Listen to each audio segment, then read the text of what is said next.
नाज़रीन, IMF की जानिब से मुतालबा किया गया है कि सरकारी मुलाजमीन के असासे पब्लिक किए जाएँ। ऐसे में गवर्नमेंट की जानिब से कुछ अमली इक़दाम किए जा रहे हैं। इन्हीं इक़दाम पर बात करेंगे। डॉक्टर खाकान नजीब माहिर मुआशियात हमारे साथ मौजूद हैं। खाकान नजीब साहब, क्या समझते हैं? कुछ महीने पहले हमने देखा कि IMF की रिपोर्ट भी आई जिसमें करप्शन, बदनुमानी जैसे मामला ज़ेरे गौर आए, और अब गवर्नमेंट की जानिब से ये जो IMF की जानिब से मुतालबा किया गया है कि पब्लिक किए जाएँ जितने भी सरकारी मुलाजमीन हैं उनके असासे, तो इसको किस तरह से देख रहे हैं आप इस डेवलपमेंट को? हुकूमत इस सिलसिले में काम भी कर रही है, ब्यूरोक्रेसी पर इसका क्या असर पड़ेगा, इस बारे में बताइएगा। बिस्मिल्लाहिर्रहमानिर्रहीम। देखें, एक चीज़ तो यहाँ है ना कि एक स्टेबिलिटी आ गई है मुल्क में, पर जो अंडरलाइंग स्ट्रक्चर्स ऑफ गवर्नेंस हैं वो सब मुश्किल में है। जिसका क्या मतलब है? जिसका मतलब है, चलें हम उन्हीं की रिपोर्ट लेकर चलते हैं। वो हर चीज़ को जो उन्होंने जाके उसका अहाता किया, और गवर्नमेंट ने, चूंकि अथॉरिटीज़ ने खुद ये रिपोर्ट बनवाई है उनसे, सो हम थोड़ी देर के लिए ये मान लेते हैं कि everyone's on the same page, right? ऐसा तो नहीं है कि गवर्नमेंट नहीं चाह रही कि इस रिपोर्ट को आगे लेके चला जाए। So positively let's think about it. तो वो यही कह रहे हैं कि SOEs ठीक होने वाले हैं, SIFC ने जो कंसेशंस दिए उनका अहाता कर लें, डिजिटाइज करें, रेगुलेटरी मॉडर्नाइजेशन करें, पाकिस्तान की जो इस वक्त की एक इलीट कैप्चर है उसमें से निकलें, टैक्स की सिंप्लीफिकेशन करें, प्राल और बाकी अदारों को कहें कि वो ह्यूमन रिसोर्स जो बिल्ड करना है उसको करके ठीक करें, PSDP का अहाता करें, करप्शन जो कि कई जगह पर मुहित हो गई है उसका जाके अहाता करें। उन्होंने AML में जो काम हुआ, CFT, ये जो हमारा एंटी मनी लॉन्ड्रिंग लॉ है, इस पे मैंने खुद भी काम किया है। हमारे पास 27 जिसे कहेंगे फ्रेमवर्क्स का मैट्रिक्स आता था जो हम ठीक करते थे, और फिर हम वाइट लिस्ट पाए, और AG ऑफिस की बात की है। सो आपको दिखाई ये दे रहा है कि इस वक्त IMF ने थोड़ा सा अपना जो स्टांस है ना उसको तब्दील कर लिया। आप इसको इस तरह समझिए, वो थोड़ा सा समझ गए हैं कि यार जो अंडरलाइन स्ट्रक्चर्स हैं वो ठीक होने वाले हैं, पर अभी भी जो उन्होंने ये चीजें मैंने आपके सामने रखी हैं, और जो उन्होंने स्पेसिफिक 11 नई चीजें MEFP जो डॉक्यूमेंट है जो पाकिस्तान अथॉरिटीज ने दस्तखत किए हैं, जो उन्होंने पाकिस्तान से बनवाया है या साथ बैठ के बनाया है, उसमें अब भी उन्होंने जो ऑन दी एजेस ये जरूर किया है कि आप FBR में देखें क्या कमियां हैं, KPIs बनाएं, आप जाकर एक 5 ईयर की MTRS medium term reform strategy बनाएं। अगर मैं इन्हीं दो बातों का अहाता करूं, ये कौन सी नई बात है? पाकिस्तान में खुद हमें मीडियम टर्म रिफॉर्म स्ट्रैटेजी नहीं बनानी चाहिए? जिसका क्या मतलब? जिसका मतलब है टैक्स के निज़ाम को ठीक कैसे करना है, आसान कैसे करना है, ब्रॉडन कैसे करना है, हॉरिजॉन्टल वर्टिकल इक्विटी कैसे क्रिएट करनी है। यार, does IMF need to come Pakistan that the country needs to do this? अपने रिसर्चर्स को बिठाएं, उन्हें कहें कि ये स्ट्रैटेजी बना दें।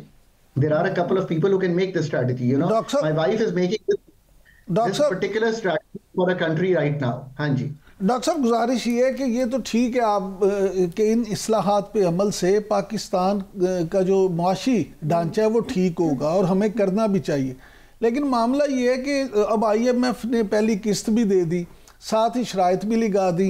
एक शर्त ये भी है कि पेट्रोलियम मसनूआत पे 18% जो है वो सेल्स टैक्स किया जाए। हुकूमत दूसरी तरफ लेवी बढ़ाने का सोच रही है।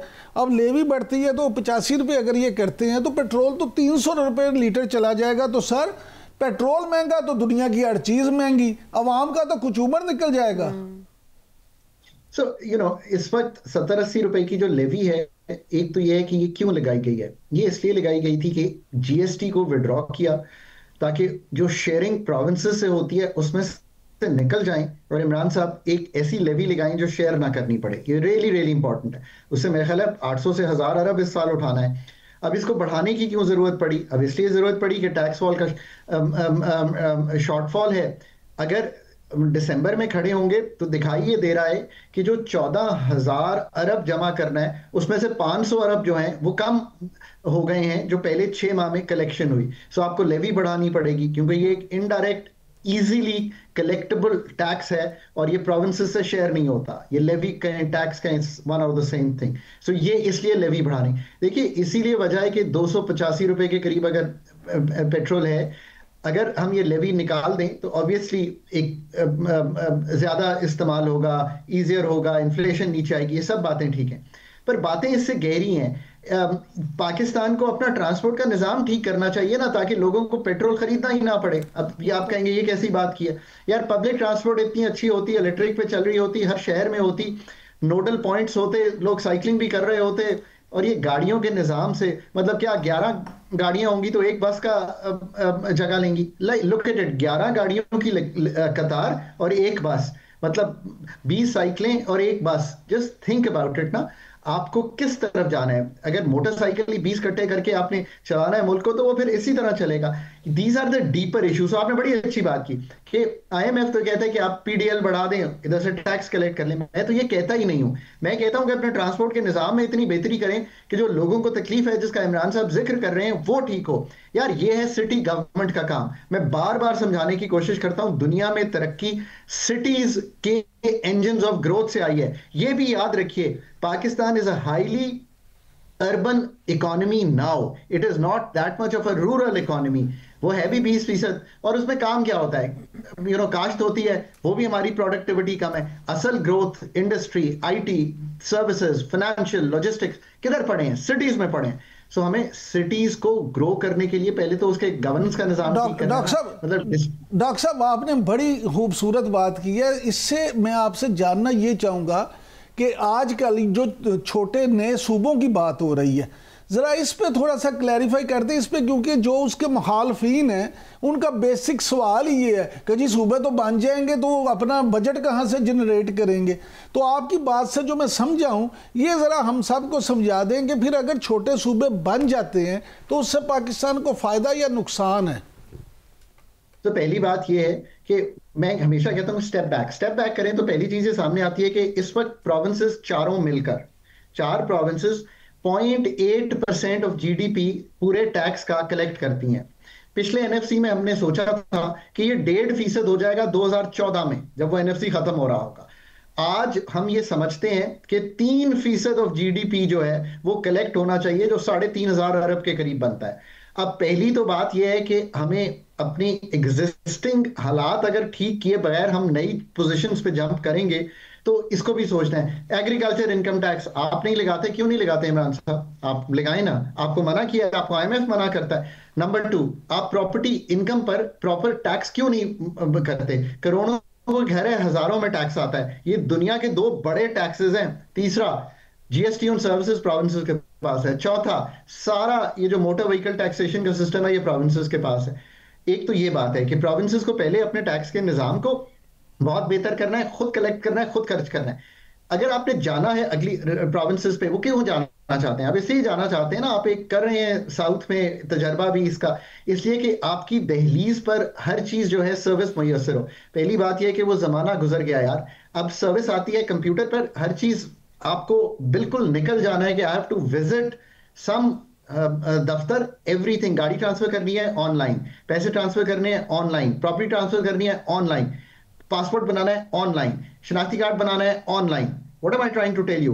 Live in the 21st century, don't live in the 18th century यार। बिल्कुल सर, आपकी बिल्कुल दुरुस्त बात है कि एग्जिस्टिंग प्रोविंसेस जो हैं जी।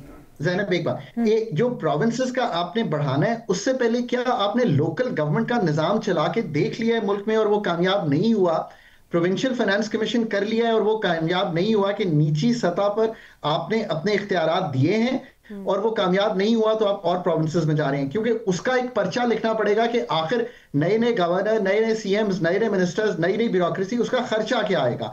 जब हम गवर्नमेंट को कटेल करना चाह रहे हैं तो इस निजाम को कैसे, जिसे कहेंगे वो करेंगे? ये हो सकता है कि पंजाब को स्प्लिट करना पड़े, बहुत बड़ी है, बट इसका ये मतलब नहीं है कि district government, local government, city governments, इसका निजाम किए बगैर और कलेक्शन किए बगैर आप इस चीज को सबको ठीक कर लेंगे। Now this is a very very critical area. Pakistani researchers need to do all this homework, बाहर से आके किसी ने नहीं करना ये काम। बिल्कुल सर, आपकी दोस्त बात है कि जो निज़ाम एग्जिस्ट करता है उसको पहले बेहतर करने की ज़रूरत है। प्रोविंसेस वाले मामले पर आपने हमारी रहनुमाई फरमाई। अब अगेन IMF का जो 10 महकमों का एक्शन प्लान है, उस बारे में कहा गया है कि कुछ शराइत आयद की गई हैं। इस बारे में बताइएगा कि इस पर हुकूमत ये शराइत कैसे पूरी करेगी और जिन महकमों की निशानदही की गई है, हाईलाइट किया गया है कि जहाँ पे करप्शन ज़्यादा होती है IMF की जानिब से, कौन कौन से ऐसे एरियाज़ हैं जहाँ पर करप्शन हो रही है, इस बारे में बताइएगा।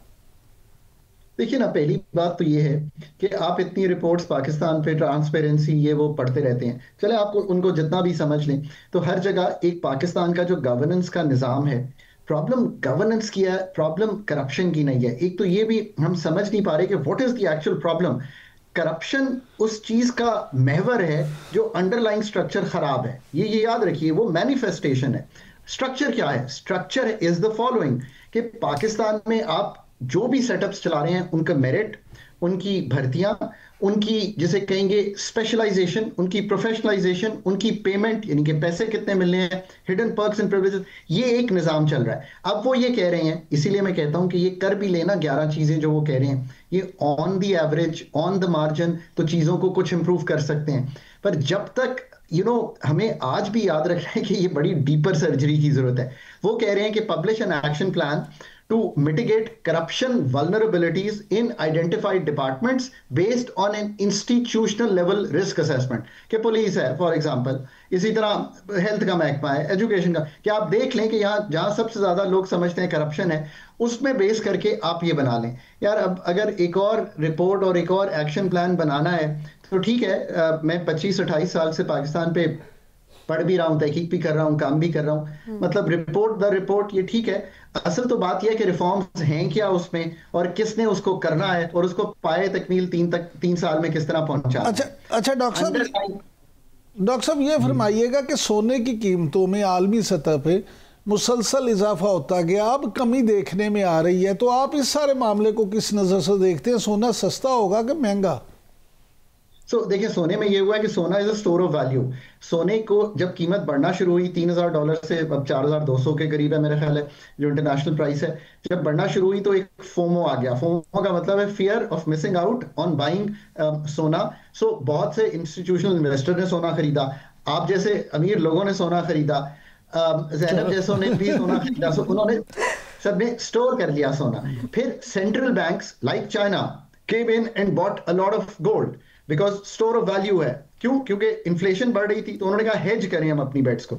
जब सब लोगों ने सोना खरीदा डॉलर की बजाय, बिकॉज डॉलर की जो कुवत थी वो लोगों को कमजोर होती हुई दिखाई दे रही थी, सोना खरीदा, वो 4200 पे चला गया। मेरा जाती ख्याल है कि जो लॉन्ग टर्म प्ले था वो अभी पिछले 2-3 साल का तो निकल गया है इसमें। सोने ने बहुत राइज कर दिया है। पाकिस्तान में तो सोना ना बनता है ना प्रोड्यूस होता है, सब इंपोर्ट होता है। जो कीमत होती है उससे तय हो जाती है। आई थिंक सोना अपनी जो पीक लेवल्स हैं एटलीस्ट उस पर टेस्ट कर रहा है, और $200-400 ऊपर नीचे हो सकता है, but it has reason it's right. अगला साल नए इनोवेशन का है, नए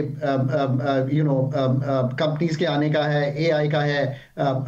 सो प्रोबेबली जो स्टोर ऑफ वैल्यू थी वो चेंज होके अब लोग रिस्कियर एसेट्स में जाएंगे। पर आज भी चूंकि एक राय ये है कि 5% जो आपके पास एसेट्स हैं वो सोने में रखिए। लाइक होते हैं ना, आप प्रॉपर्टी में रखते हैं, बॉन्ड्स में रखते हैं, इन्वेस्टमेंट करते हैं दुनिया में, सुपर अपनी पेंशन फंड्स सब कुछ करके, तो 5% सोने में रखिए।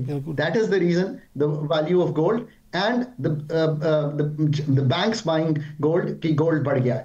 I think that has played out, जो राइड थी मेन वो प्ले आउट हो गई है।